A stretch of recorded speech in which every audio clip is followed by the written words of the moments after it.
需一個絕症顛覆我生命，人從來行錯一步便罪成，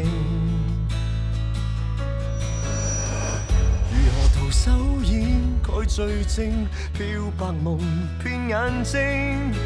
面目這樣的冷靜，但熱血尚未平靜。問誰沒不可告人的一句，要生存就有眼淚，理想必須進取，不知道錯或對，到末日再處分判罪。蔓延着不可告人的心碎，要治愈無藥水，傷痕裏能勇敢走出去，人生捨不得告吹，留在身邊會是誰？បានញ៉ាំមិនបានគេមិនលក់រាល់ថ្ងៃកុំថាឲ្យខ្ញុំធ្វើអគ្គនាយកឲ្យខ្ញុំធ្វើជាព្រះជាម្ចាស់ក៏ខ្ញុំមិនធ្វើដែរដឹងទេថាកំណត់នាងដូចខ្ញុំណាស់ប៉ុន្តែអេម៉ាគេមិនយល់បងចង់ឲ្យអូនប្រាប់ហើយលិនខ្ញុំសម្រេចចិត្តសម្រាប់កូនបងឯងមិនជុំលួចទៅអស់បងជើងក៏មិនជាប់ឃុំឡើង10ឆ្នាំដែរដែលបងនិយាយគឺជាការពិតឬអត់បងមានចំណែកធ្វើឯងជាប់ឃុំ10ឆ្នាំបងមិនសុំជួយបងឯងទេបងឯងហ៊ាននិយាយពីជើងដឹងទីថាជើងនឹងធ្វើបែបណានោះវិនសាប្រពន្ធលោកបានទៅពេករបូតខ្លួនធ្វើឲ្យស្បូនភ្ញូចចាំបាច់ត្រូវធ្វើការវះកាត់យកកូនចេញព្រាមកុំបន្តអ្នកផ្សេងអញបងមិនលើកលែងទៅឲ្យវិញសិនទេ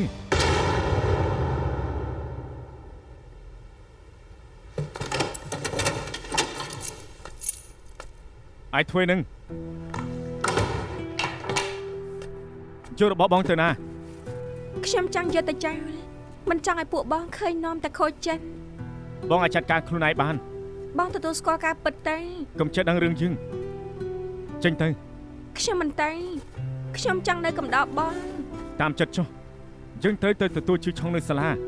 រួចត្រូវបងរៀនកិច្ចការផ្ទះ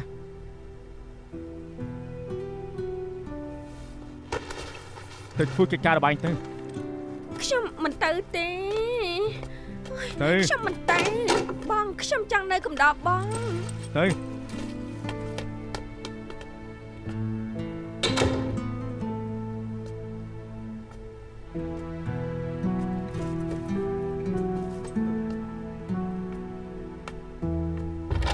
លោកខាងពួកគាត់មិនឯទេចេញទៅគ្មានសុជីវធម៌មិនចូលមកដែលមិនគូទ្វាលោកពូឆៃប្រាប់ថាកូនប្រើអំណាចរក្សាការជំនួសអគ្គនាយកលក់ភាគហ៊ុនហាន់តាអ៊ីក្នុងតម្លៃថោកទៅជាការពិតទីអូឆៃចាស់ចិត្តចូលក្តារមកឈូហើយមិនបានចាំជួយគាត់ទៀតឯងធ្វើបែបនេះធ្វើឲ្យអ្នករុំហ៊ុនខាត់ផលប្រយោជន៍ហើយធ្វើឲ្យញើសឈាមលោកប៉ាខាត់បងលោកប៉ាអញ្ចឹងលោកប៉ាចុះឯងទៅគូខាងមិនក៏និយាយបែបនេះយ៉ាងណាគេក៏ជាបងប្រុសកូនដែរបានហើយវាមិនមែនទៅគូខាងទេវាគ្រាន់តែជាកូនក្រៅខោតែប៉ុណ្ណោះមិនដឹងមកពីណាទេអេកុំឆេវឆាវមកឲ្យខ្ញុំដើរវាទៅស្ងប់អារម្មណ៍សិនទៅកូនទៅយើងទៅវិញទៅ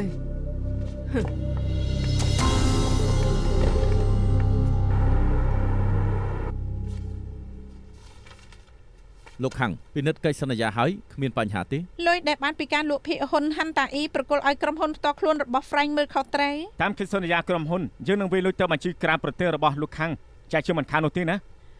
បើគ្មានបញ្ហាអីទេអញ្ជើញចុះហត្ថលេខាសហការរីករាយម៉ាក់ឃើញហើយមែនទេគេបានវេលុយក្រុមហ៊ុនចូលបញ្ជីផ្ទាល់ខ្លួនគេខេវីនធ្វើបែបនេះស្មើនឹងបោកក្រុមហ៊ុនហួសហេតុពេកហើយហើយមិនបានទទួលការអនុញ្ញាតពីអ្នករួមហ៊ុនផ្សេងគ្មានសិទ្ធិធ្វើបែបនេះទេយើងរក្សាការចំណាយអគ្គនាយកយើងមានសិទ្ធិចង់ធ្វើអ្វីក៏បានដែរយើងមិនព្រមឲ្យឯងជាដាច់ខាតគិតថាខ្លួនឯងជឿណាហើយមានសិទ្ធិអីយើងមានសិទ្ធិ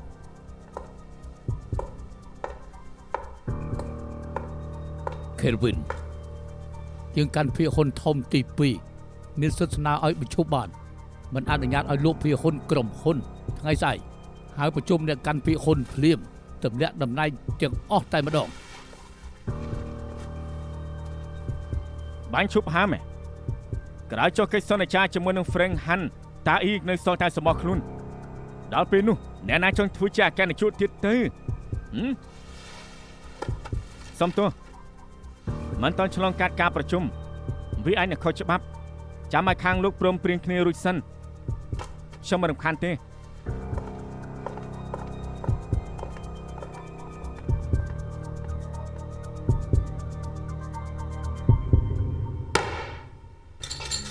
ជាប្រេងអរគុណអីហើយប្រាប់តាមត្រង់បើខ្ញុំចូលកិច្ចសន្យាជាមួយប៉ុនគេខ្ញុំអាចទិញផ្ទះថ្មីបានមួយខ្នងតែឯងធ្លាប់ជួយក្រុមហ៊ុនខ្ញុំយ៉ាងច្រើនយ៉ាងណាក៏សងគុណវិញដែរចាប់តាំងពី Kelvin កាន់តំណែងគេចង់ទៅលក់ទ្រព្យសម្បត្តិក្រុមហ៊ុនដូចជាលុយសុទ្ធចូលបញ្ជីខ្លួនឯងសំណាងដែលបងជួយរារាំងគេបានមកពីគេលោភលន់បានជាខ្ញុំនឹងប្រើល្បិចឲ្យអ្នកគ្រប់គ្រងក្រុមហ៊ុនម្នាក់នេះបញ្ឆោតគេ Vincent ជាខ្ញែចាស់កាន់តែចាស់គឺកាន់តែហឹរប៉ុនប្រុសឯងសួរនឹងគេមិនបានទេនេះទើបតែចាប់ផ្ដើមត្រូវជួបរឿងជាច្រើនទៀតហើយខ្ញុំជឿជាក់លើឯងកុំធ្វើឲ្យប៉ាម៉ាក់អស់សង្ឃឹមខ្ញុំនឹងគ្រប់គ្រងក្រុមហ៊ុនឲ្យបានល្អមកថ្ងៃនេះមានអារម្មណ៍ថាលោកអារម្មណ៍ល្អច្រើនណាស់ធូរស្រាលបន្តិចព្រោះចាត់ការ Kelvin បានហើយព្រោះតែបាន Vincent ជួយលើកុំតែបានគាត់លោកបានអង្គុយផឹកបៀយ៉ាងសប្បាយចិត្តបែបនេះហីស្ថានភាពបែបនេះហើយ Vincent មកនៅជាមួយខ្ញុំនាងដឹងទេថាខ្ញុំជាមនុស្សអត់បានការមែននឹកឃើញរឿងដែលខ្ញុំធ្លាប់ធ្វើលើគាត់ខ្ញុំពិតជាមិនគប្បីចំពោះគាត់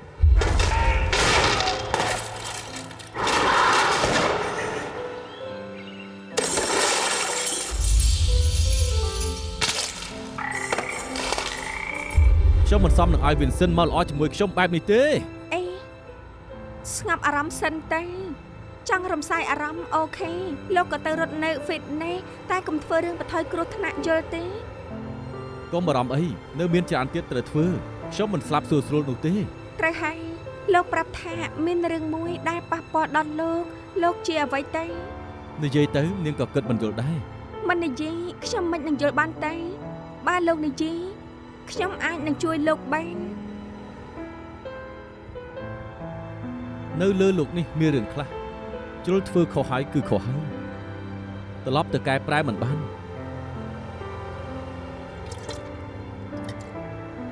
ខ្ញុំចង់នៅស្ងៀមស្ងាត់ម្នាក់ឯងនាងត្រឡប់ទៅវិញមុនទៅមិននឹងបានទេបើខ្ញុំទៅហើយលោកក៏ធ្លាក់ចុះទៅមិនខ្លាយទៅជាសាកសពទៅហើយទេខ្ញុំមិនធ្លាក់ស្រួលទេណែនាងចង់ធ្វើអីចង់បានមនុស្សឈួតធ្វើជាគ្នាទេខ្ញុំនេះហើយណែមិនចាំបាច់នោះទេខ្ញុំខ្លាចនាងទាញខ្ញុំធ្លាក់ចុះទៅខ្លាចជាពីសាកសព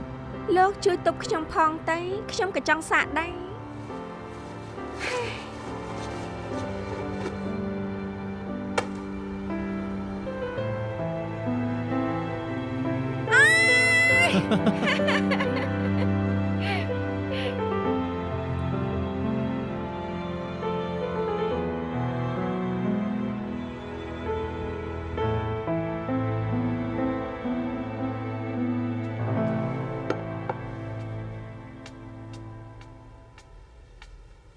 ជាឆាំងទៅញ៉ាំបាយកូនអូ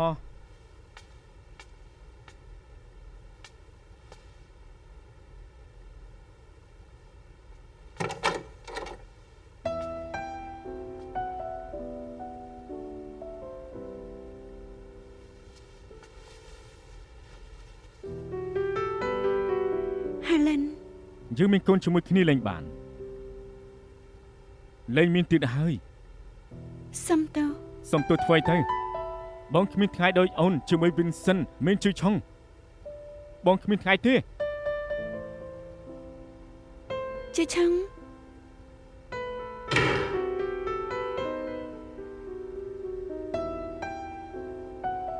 សំទោបងមិនគួរបន្ទោអូនទេមិនអីទេខ្ញុំយល់ហើយខ្ញុំសុំទៅមើលជាឆាំងសិន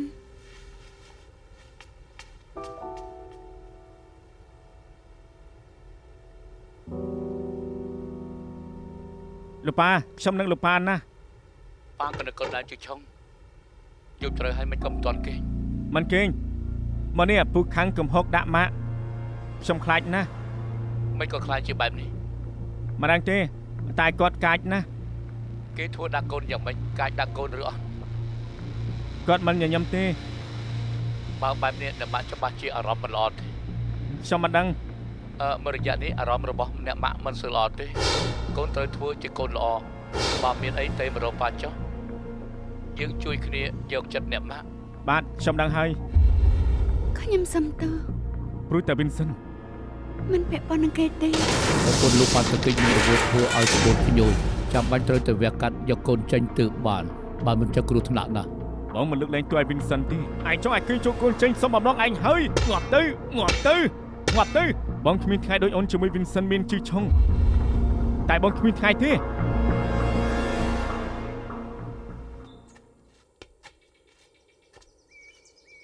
មែន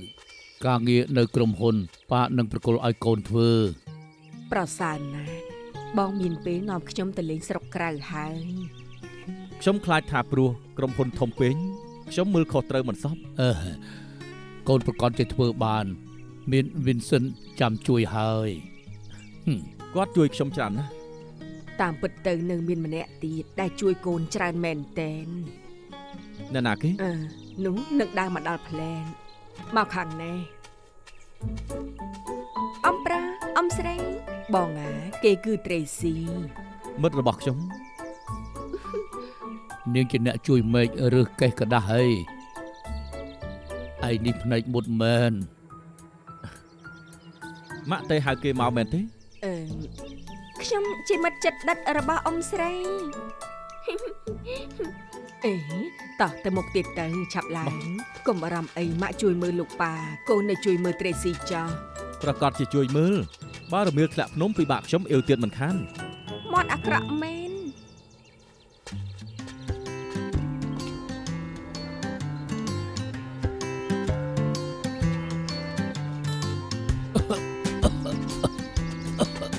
លោកប៉ា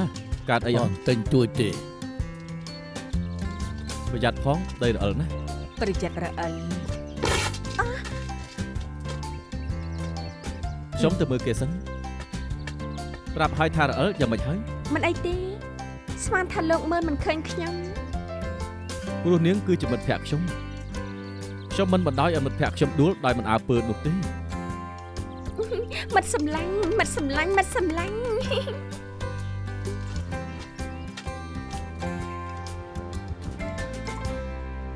អ្នកម៉ាំងចង់ពិសាអីដែរ គៀវបង្គា អូខេចាំខ្ញុំទៅរកនៅប៉ាវជូនចាំមួយផ្លែត អេ Tracy ទៅជួយរើសនំប៉ាវផងទៅចា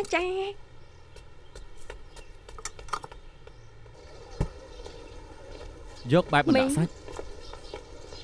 ចៃដន្យមែន ហើយ នេះប៉ាខ្ញុំចាំបានទីនេះម៉ាក់ខ្ញុំ សួស្ដីអ៊ំស្រី មិត្តរួមការងាររបស់ខ្ញុំ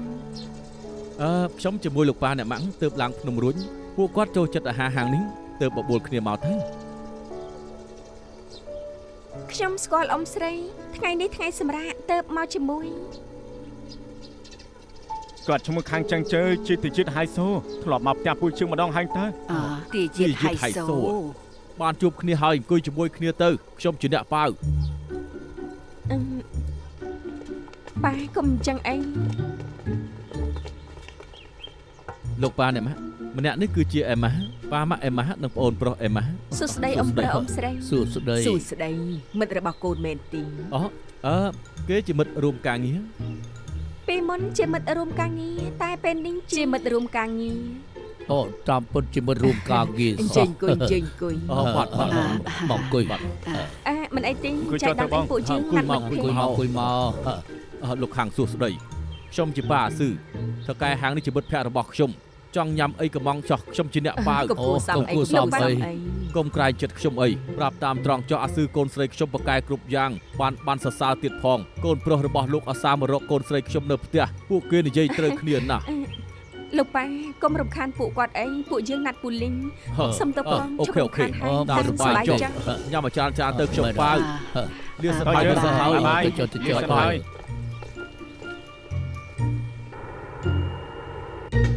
រួចរាល់នៅ Tracy ទៅញ៉ាំភីសាជាមួយគ្នា អត់ទេនាំគ្នាទៅចា តោះយើង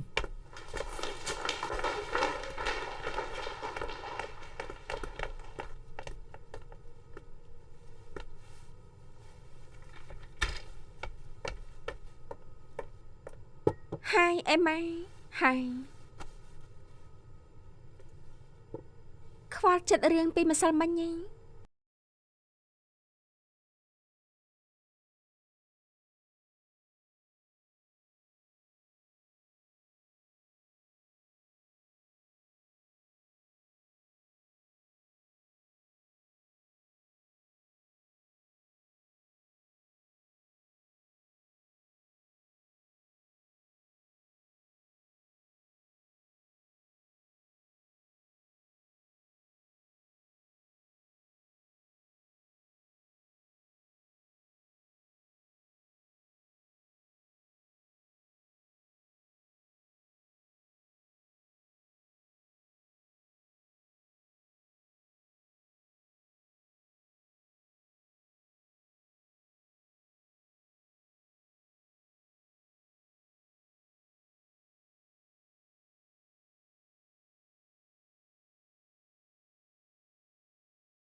ទីបចរគាត់ដឹងថាកើតជំងឺអីម្យ៉ាងទៀតគាត់ជាមនុស្សចិត្តល្អបើគ្មានលុយទេគាត់នឹងព្យាបាលឲ្យ free តែម្ដង បានជានាងបរោគាត់ ដឹងទេថាគាត់ជាជនជាតិចិននៅវៀតណាមមកនៅហុងកុងច្រើនឆ្នាំហើយខ្ញុំដឹងថាគាត់បកកាយរឿងជំងឺ ITP ផងដែរខ្ញុំចង់មកមើលសិនបើគាត់បកកាយពិតចាំណែនាំប្រាប់ KT យ៉ាងម៉េចខ្លាយ Highland មិនពេញចិត្តដែរពួកយើងបំណងល្អជាមួយ KT លើកមុនមកពីគេទទួលយកមិនបានជាមូម៉ៅខ្លាំងលោកកុំគិតច្រើនអីយេឈីចូលទៅបានហើយ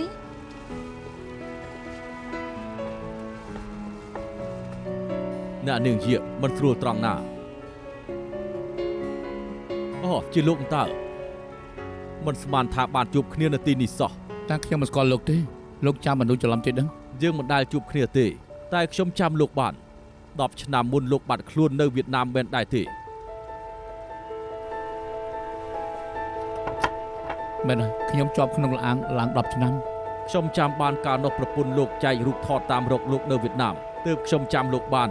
ចាំមិនភ្លេចនោះទេខ្ញុំចាំបានថាខ្ញុំធ្លាប់ផ្ដល់ដំណឹងឲ្យមិត្តភ័ក្តិលោកមិនស្មានថាចុងក្រោយនៅតែជួយមិនបានទៀតដំណឹងខ្ញុំអាចនឹងធ្លាស់ធ្លួយ អូតាមពិតប៉ែតវិនចិនធ្លាប់ជួយ KT ខ្ញុំណាត់ KT ជាមួយប្តីគេនាំមកឲ្យប៉ែតពិនិត្យឲ្យ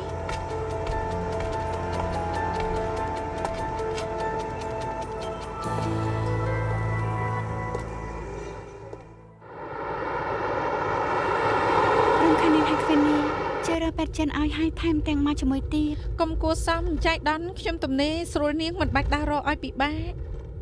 បាត់ឆ្វេងខាងមុខមែនទេ ត្រូវហើយ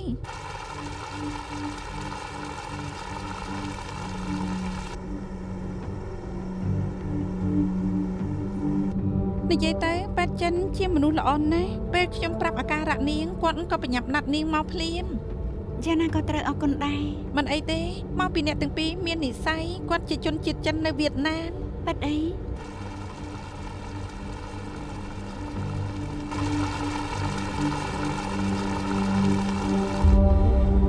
ខ្ញុំទៅក្រុមហ៊ុនសិនហើយ អូខេបាយបាយ គ្រូពេទ្យវិនកាលនោះគឺលោកតាត់ទាំងប្រពន្ធខ្ញុំមិនបាន ក្រោយពីលោកបាត់ខ្លួនទៅ3ឆ្នាំខ្ញុំឃើញរូបប្រកាសដ៏ចៃដន្យខ្ញុំក៏នឹកឃើញថាដូចធ្លាប់ឃើញលោកនៅសមុទ្រក្រោយមកខ្ញុំក៏ទៅតាមលេខលើក្រដាស់នៅវៀតណាមពេលនោះគឺមានអ្នកស៊ើបឯកជនបានទទួលក្រោយមកខ្ញុំក៏ឲ្យលេខទូរស័ព្ទទៅគេក្រោយមកទៀតមានមនុស្សប្រុសមកពីហុងកុងណាត់ខ្ញុំទៅជួបថែមទាំងឲ្យលុយខ្ញុំទៀតប្រាប់ថាអរគុណដែលបានផ្ដល់ដំណឹងឲ្យគេកាលនោះខ្ញុំស្មានតែគេរកលោកឃើញហើយ លោកចាំបានទេកាលដែលជួបគ្នាគឺខែ4ឆ្នាំ2010មែនទេ មែនហើយខ្ញុំចាំបានថាថ្ងៃនោះប្រហែលជាថ្ងៃទី18ខែ4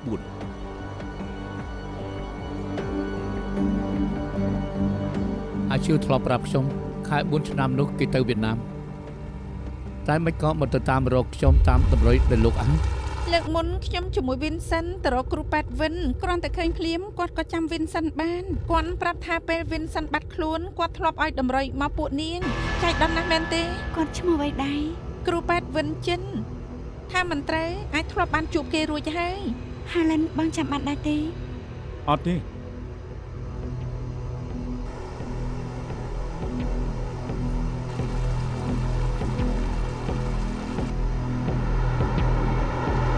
បាត់ខាងមុខគាត់ដល់ផ្ទះប៉ែតហើយមុខផ្ទះមានកន្លែងឲ្យចតឡានផងដែរ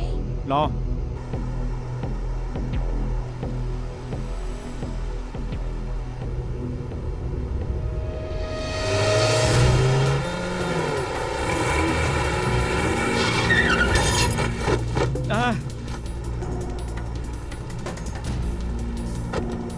ជាឆឹងកាត់ មិន អី អីទេ កូន មិនអីទេកុំខ្ ជា លាំង ឆឹង ណែបើកឡានយ៉ាងម៉េចហ្នឹងមកបុកឡានខ្ញុំអញ្ចឹង មកពីលោកចតភ្លាម សងលុយមកឲ្យខ្ញុំកុំនិយាយច្រើន ចឹងចេញក៏ចេញទៅជប់ភ្លាមធ្វើអ្វីហេតុអីក៏ត្រូវសង ឃើញឡានបើកបោកបន្ទប់មិនបាន បានហើយកុំប្រកាសគ្នាអី សងខ្ញុំមក គឺមានគុណជាមួយគ្នាលេងបានទៀតហើយ ដេបដាស់មែនមិនសងឬយ៉ាង លោ ម៉េ ក Dạ. ច ដែរនេះមកបានខ្ញុំលោកជួសជុលអស់ប្រមាណផ្ញើវិកាយបត្រឲ្យខ្ញុំមក ដល់ព្រមសងក៏អស់រឿងទៅហើយ បងគ្មានថ្ងៃដូចអូនជាមួយ Vincent ដែលមានជឿឆុងមានថ្ងៃទេ ព្រោះអស់ប្រមាណចាំខ្ញុំទេប្រាប់ បានហើយឆាប់ទៅឯណាជាឆឹងជាឆឹង ជាឆុង ជាឆឹង ជា យ៉ាង ឆាំ ម៉េចមានរឿងអីមែន ជា ទេ បាត់ខ្លួន ជាឆាំ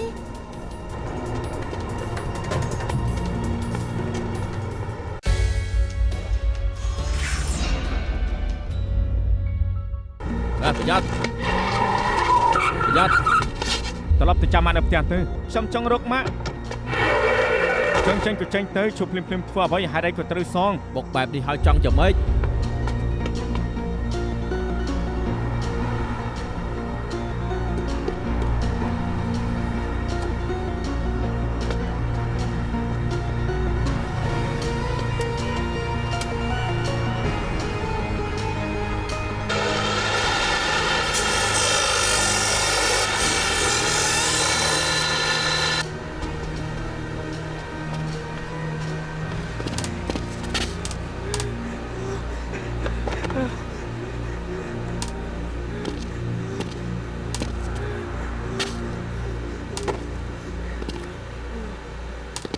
ហើយនេះអូនយ៉ាងម៉េចហើយបងប្រាប់អូនថាគួរតែឲ្យហៅលិតនេះយកកូនចេញទៅ បានហើយខ្ញុំដឹងថាលោកបំណងល្អ ប្រពន្ធលោកបានទៅគិចនឹងរបួសធ្ងន់ធ្វើឲ្យស្បូនភ្ញូចចេញឈាមច្រើនហើយកើតជំងឺ IT ភិកកម្រិតឈាមទាបធ្វើឲ្យស្បូនមានចេញឈាមច្រើនខ្ញុំចាំបាច់ទៅវះកាត់យកកូនចេញហើយ យើងមានកូនជាមួយគ្នាលេងបានហើយអ្នកប៉ាខ្ញុំនឹងលោកប៉ាណា បានគណិតកូនណៃជួយឆុងពេលនេះគឺម៉ាក់របស់ឯងអារម្មណ៍មិនសូវល្អយើងជួយគ្នាយកចិត្តអ្នកម៉ាក់ឯងបន្តិចទៅដើម្បីឲ្យគាត់មានអារម្មណ៍ល្អឡើងវិញ បាទខ្ញុំដឹងហើយជើងត្រូវជប់ចិត្តអ្នកម៉ាក់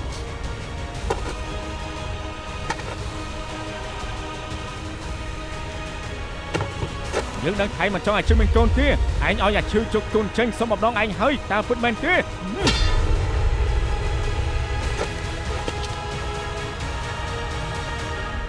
ជីឆុង លោកប៉ា ជីឆុង ជាឆាំ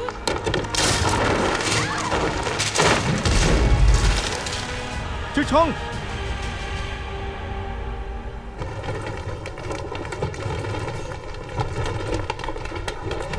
ចូលមិនបានទេចំខាងក្រៅនេះហើយនៅសុកមិនក៏ខ្លាំងជាបែបនេះ អាក្រក់មកពីខ្ញុំមើលកូនមិនបានល្អ កុំបារម្ភពេកអីជាឆុងមិនកើតអីទេ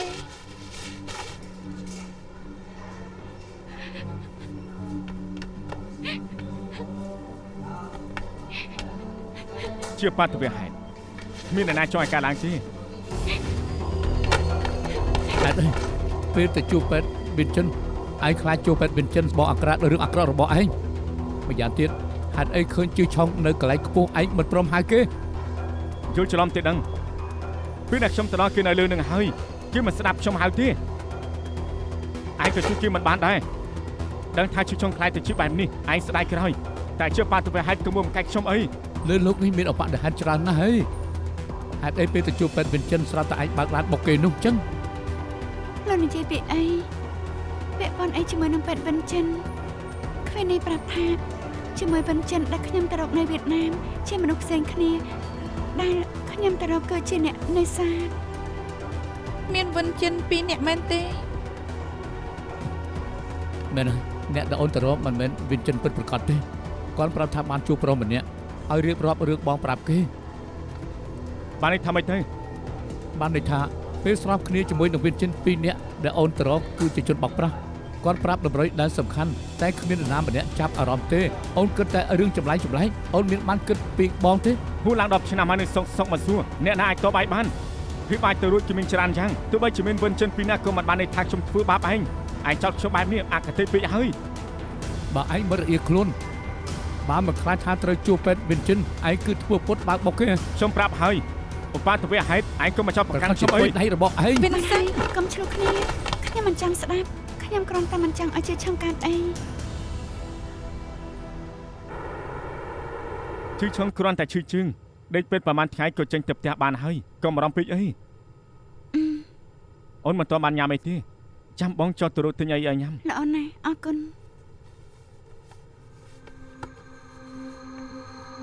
ហ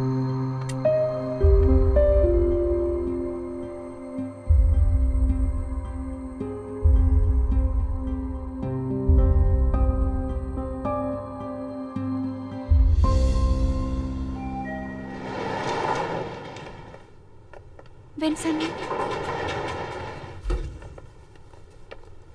ប្រសើរណាស់ចាំណែនាំឲ្យស្គាល់គាត់គឺពេទ្យ Vincent បងចង់ឲ្យគាត់និយាយពីអតីតកាលប្រាប់ពេទ្យ Vincent សូមអញ្ជើញកាលនោះលោកប្រាប់តម្រុយខ្ញុំដល់អ្នកណា គេនឹងហើយកាលនោះខ្ញុំប្រាប់តម្រុយរបស់លោកដល់គេ Helen ធ្លាប់ជួបគាត់ប៉ាត់អី ប្រហែលបងចាំបានគាត់ធ្លាប់ប្រាប់តម្រុយជាងមែនទៅហើយមិនឃើញ Vincent ទេ ឯងកុហកបើឯងទៅរកតាមដែលគាត់ប្រាប់នោះគឺទៅរកក្រុមកោះខាងលិចរឿងអីដែលមិនឃើញខ្ញុំ តាមដែលខ្ញុំចាំបានគាត់មិនបានប្រាប់ឲ្យតម្រុយថាក្រុមកោះនោះនៅខាងលិចទេ លោកគ្រូពេទ្យកាលនោះគឺលោកប្រាប់គេថាម៉េចលោកនិយាយម្ដងទៀតមើល កាលនោះខ្ញុំប្រាប់គេថាពេលចេញសមុទ្រក្រុមកោះខាងត្បូងបានឃើញលោកនៅលើកាណូត ថ្ងៃមុនលោកប្រាប់ខ្ញុំថានៅក្រុមកោះខាងលិចទៅ ខ្ញុំប្រាប់ថាខាងត្បូងលោកប្រហែលជាស្ដាប់ខុស ពេទ្យ Vincent លោកចាំបានទេថាពេលនោះថ្ងៃទីប្រហែល ថ្ងៃទី18ខែ4ឆ្នាំ2010 ជាថ្ងៃទី1ហើយ Vincent ដែលខ្ញុំជួបថ្ងៃនោះជាអ្នកណា វិនចិនដែលអ្នកនាងនិយាយមានមកជុំថ្មិញជាពើបន្តិចមែនទេ មែនហើយហេតុអីក៏លោកដឹង គេជាអ្នកជំងឺរបស់ខ្ញុំគេមកពិនិត្យខ្ញុំធ្លាប់ប្រាប់គេថាផ្ដល់តម្រុយឲ្យពួកនាងដូច្នេះហើយបានជាគេបន្លំខ្លួនទៅបោកអ្នកនាង លោកកុហកមែនទេ ខ្ញុំនិយាយគឺជាការពិត Vincent ម្ដងឯងថាខ្ញុំកុហកម្ដងឯងថាពេទ្យ Vin កុហកតើតែជាពាក្យតែឯងចង់ស្ដាប់ទើបជារឿងពិតមែនដែរទេ Helen បើបងទៅជួបពេទ្យ Vincent ហេតុអីពេលខ្ញុំទៅរក Vincent ម្នាក់ទៀតបងមិនព្រមប្រាប់ កាលនោះបងមិនបានបែងចែកអ្នកណាពិតអ្នកណាខ្លាញ់មានមនុស្សឲ្យតម្រុយ Vincent ច្រើនណាស់មិនថាទីណាក៏ធ្លាប់ទៅដែរ ត្រូវហើយពិតក៏ដោយមិនពិតក៏ដោយមិនបានទៅក៏មិនអស់ អា ចិត្ត ឈៀវនេះមិនជាបញ្ហាទេ ខ្ញុំដឹងតែឯងជឿចាប់មិនពេញចិត្តជាមួយខ្ញុំតែស្មានមកដល់ឯងជួលមនុស្សមកមួយបង្កាច់ខ្ញុំទៀត ខ្ញុំបានមួលប្រកែកអីទេគ្រាន់តែចង់ឲ្យអាឈៀវដឹងការពិតលោកគ្រូពេទ្យដំបូងបានប្រាប់ខ្ញុំចឹងនោះទេនៅសុកមិនក៏ប្រូសម្ដីគេឲ្យលុយលោកឬក៏គេគំរាមលោក បានហើយលោកជាអ្នកជួលពេទ្យ Vincent មកគាត់និយាយកុហកធ្វើអីមែនរឿងទាំងអស់វាចែកដន្យណាស់តែក៏ត្រូវមើលលើផុសតាងឆ្លោះគ្នាបន្តទៀតក៏គ្មានប្រយោជន៍ជឿឆំកំពុងឈឺចាប់ប៉ុណ្ណឹងសិនចុះ អូនជឿវាណាស់មែនទេ ខ្ញុំជឿលើផុសតាង ចង់បានផតតាំងចាំបងរកឲ្យទៅ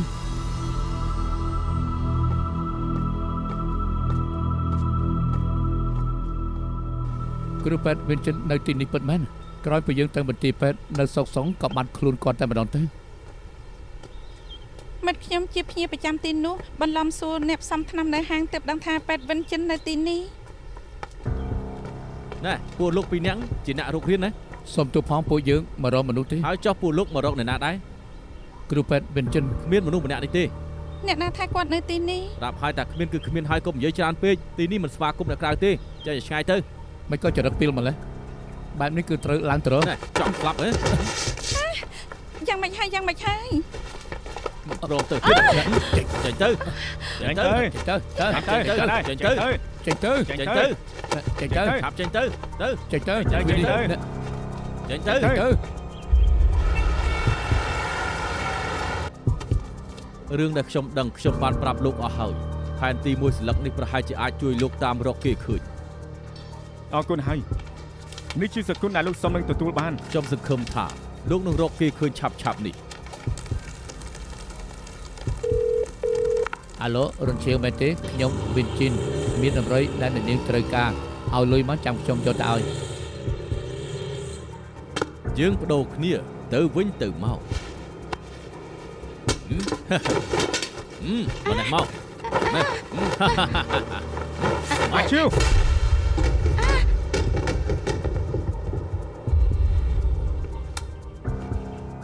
លោកនៅហុងកុងលេខបានហើយខ្ញុំចាត់ការគ្រប់យ៉ាងរួចហើយស្អែកលោកអាចត្រឡប់ទៅវៀតណាមបាន ចុះកូនប្រពន្ធខ្ញុំនោះ ចង់ឲ្យប្រពន្ធលោកបានសុខត្រូវស្ដាប់សម្ដីខ្ញុំ ខ្ញុំស្ដាប់តាមលោកទាំងអស់ហើយលែងគ្រួសារខ្ញុំទៅខ្ញុំសុំវល់ ពេលទៅដល់វៀតណាមនឹងបានឃើញពួកគេបានសុខ បានខ្ញុំនឹងត្រឡប់ទៅវៀតណាមវិញថ្ងៃស្អែក ពេលដែលទៅដល់ហើយកុំមកច្រើនទៀត ខ្ញុំដឹងហើយ សូមទូផងខ្ញុំធ្វើឲ្យនាងពិបាកលើកក្រោយកុំជួយខ្ញុំទៀតមិនចង់ឃើញនាងរបួសទេ ខ្ញុំសុខចិត្តឈឺជាមួយលោកល្អជាងលោកកើតរឿងខ្ញុំមិនដឹងខ្ញុំដឹងថាលោកមិនព្រមស្រួលទេសម្រាប់ថាបើមានអ្វីទៀតលោកត្រូវតែប្រាប់ខ្ញុំមុនគេមានគ្រោះថ្នាក់ប៉ុណ្ណាក៏ខ្ញុំត្រូវតែជួយលោក អរគុណហើយគ្វីននេះ បងនាំគ្វីននេះទៅរកពេទ្យវិញទៅកន្លែងបែបហ្នឹងមិនក៏មិនហៅខ្ញុំទៅផងទៅ ព្រោះខ្ញុំស្មានមកដល់ថាលីន Helen នឹងប្រើវិធីកខ្វក់បែបនេះ បងជឿជាក់ថាជាគេ គេរារាំងបែបនេះខ្ញុំកាន់តែជឿជាក់ថារឿងអាក្រក់ជាធ្វើដៃរបស់គេ ដែលគេមិនចង់ឲ្យអ្នកណាដឹងតម្រុយបងព្រោះចង់ដណ្ដើម KT មែនទេ ខ្ញុំទើបតែបានដឹងលីន Helen គឺជាអ្នកធ្វើបាបខ្ញុំពេលដែលខ្ញុំបានដឹងការពិតម្យ៉ាងខ្ញុំតែងតែយល់ថាតាមពិតនៅមានការពិតមួយទៀតតាមពិតមានអ្នកធ្វើបាបខ្ញុំច្រើនណាស់ឯងជឿលើបាបកម្មទេ ជឿអ្វីដែលពួកគេធ្វើលើបងពួកគេត្រូវតែសង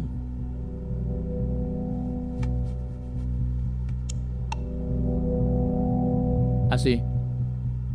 ជួយទៅស៊ើបនៅវៀតណាមផង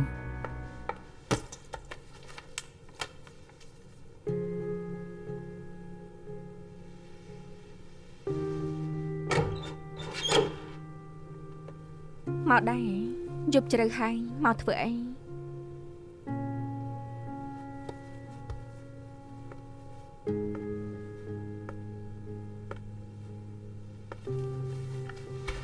អារម្មណ៍មិនល្អអី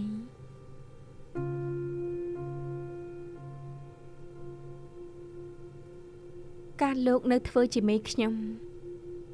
ស្អប់បំផុតគឺលោកនិយាយផ្ដេសផ្ដាសតែពេលនេះខ្ញុំស្អប់បំផុតគឺលោកមិនព្រមនិយាយជាមួយខ្ញុំ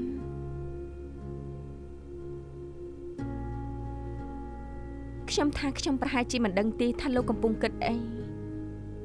ខ្ញុំស្មានថាខ្ញុំđãចូលគៀកលោកហើយតែតាមពិតនៅឆ្ងាយគ្នាមែនទែន មិនក៏និយាយអញ្ចឹង ថ្ងៃទៅឡើងភ្នំមិនក៏មិនណែនាំខ្ញុំថាជាមិត្តស្រីរបស់លោកឲ្យប៉ាម៉ាក់លោកដឹង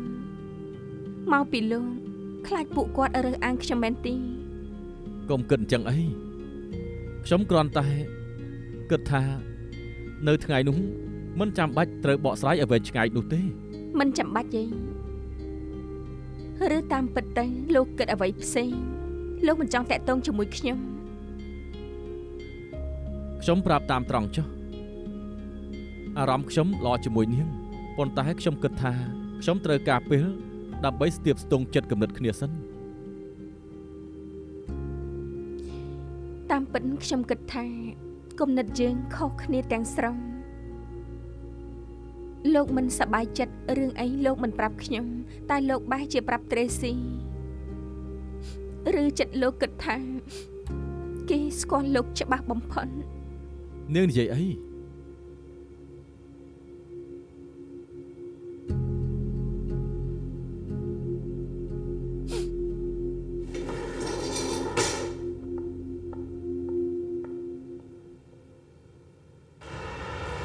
តាមតម្រុយដែលលោកវិយឲ្យមករូនឈឺធ្លាប់ជួនអាស៊ើបការនៅវៀតណាមឲ្យជួយតាមរកតម្រុយលោកវិយហើយក៏ទទួលបានដំណឹងពីអ្នកនោះ បានន័យថាវិនជិនខ្លាយៗនោះគឺធ្លាប់តាក់ទងជាមួយអ្នកស៊ើបការឯកជនមែនទេ គេជាអ្នកផ្ដល់ដំណឹងឲ្យរុនឈៀវជាមួយនឹងលីន Helen ទៅជួប ជាអ្នកនេសាទដែលបន្លំខ្លួនជាវិនជិនព្រោះថារឿងនេះក៏ត្រូវលីន Helen ចាប់មកប៉ពលីដែរតែដោយសារតែផុតតាមមិនទាន់គ្រប់គ្រាន់រឿងក្តីក៏ត្រូវរំសាយ ហើយចុះម្នាក់នឹងបើខ្ញុំជួបគេខ្ញុំនឹងបានសួរថាមានរឿងអីកើតឡើង អ្នកដែលបន្លំខ្លួនធ្វើជាវិនជិនឈ្មោះថាអាហ៊ូយើងក៏ទើបតែដឹងថាគេធ្វើចុងភៅនៅទូបបឯ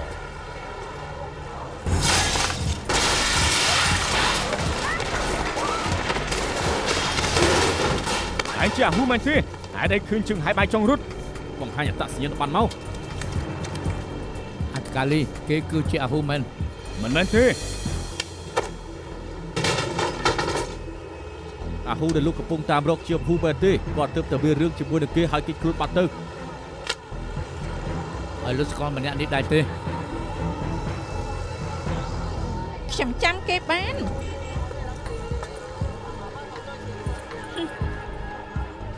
ជាង10ឆ្នាំហើយកាលនោះខ្ញុំនៅក្មេងណាស់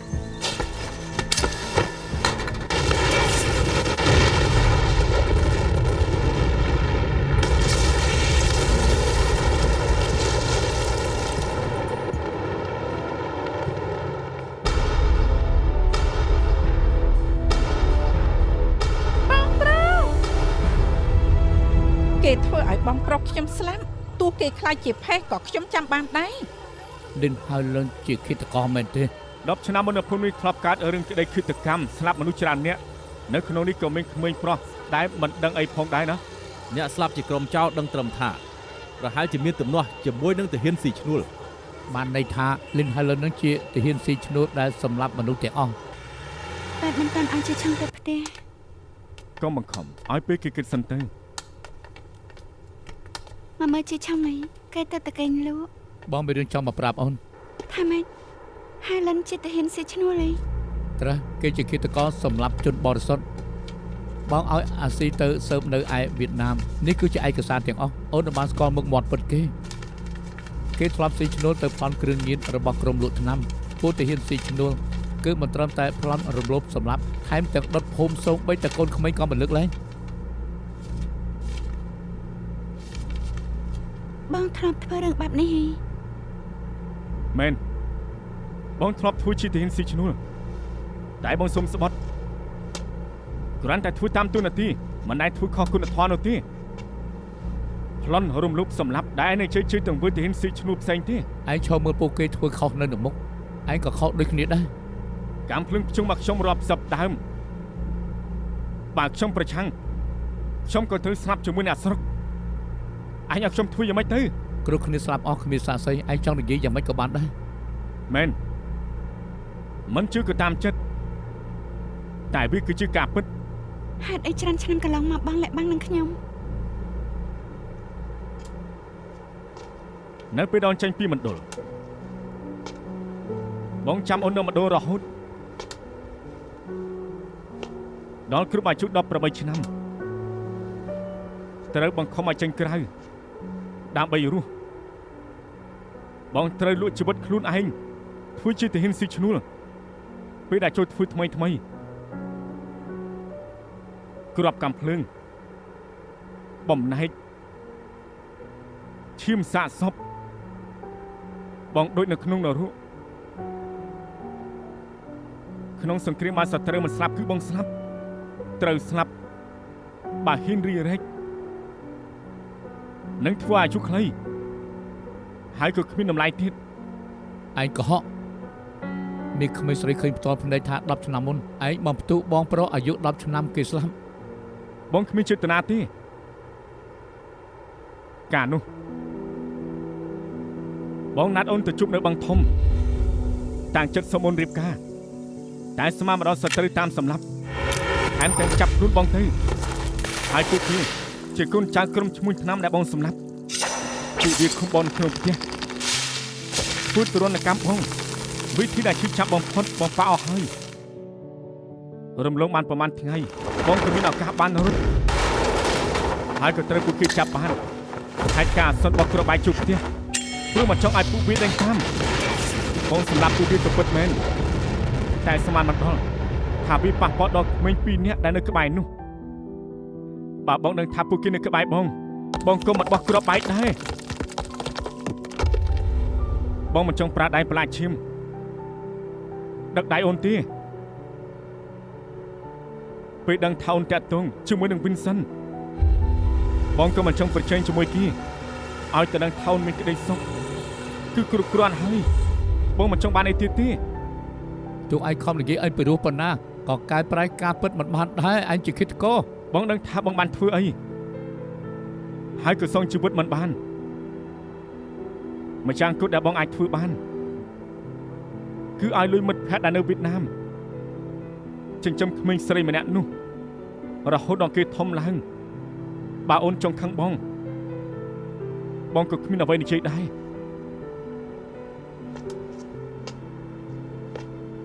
អាជឿក៏ប្រាប់ណាថាអូនជឿគេជាឃាតករសម្លាប់មនុស្សមិនញញឹតដែរ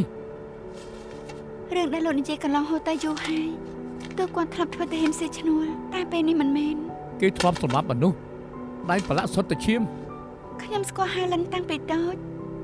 គាត់មិនមែនជាមនុស្សឈាមត្រជាក់ទោះគាត់ធ្លាប់ធ្វើរឿងទាំងនេះគឺដោយសារតែគាត់គ្មានជំរឿលោកគាត់តែសាររកកំហុសហាលិនដើម្បីបញ្ជាក់ថាគាត់អាក្រក់លោកប្រាប់ថាគាត់ឲ្យលុយពេទ្យវិនចិនតែលោកគ្មានផលតាំងរឿងទាំងអស់នេះលោកគាត់តែម្នាក់ឯង គេលាក់បាំងអូនធ្វើតែរឿងអាក្រក់អូននឹងជឿគេទៀត ខ្ញុំនិយាយទៅតាមសាច់រឿងលោកអង្គចិត្តជាឲ្យមានសតិ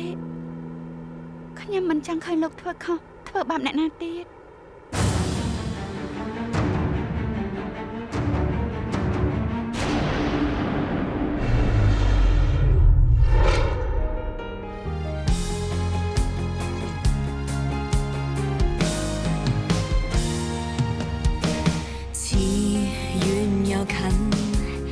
要發生中發生，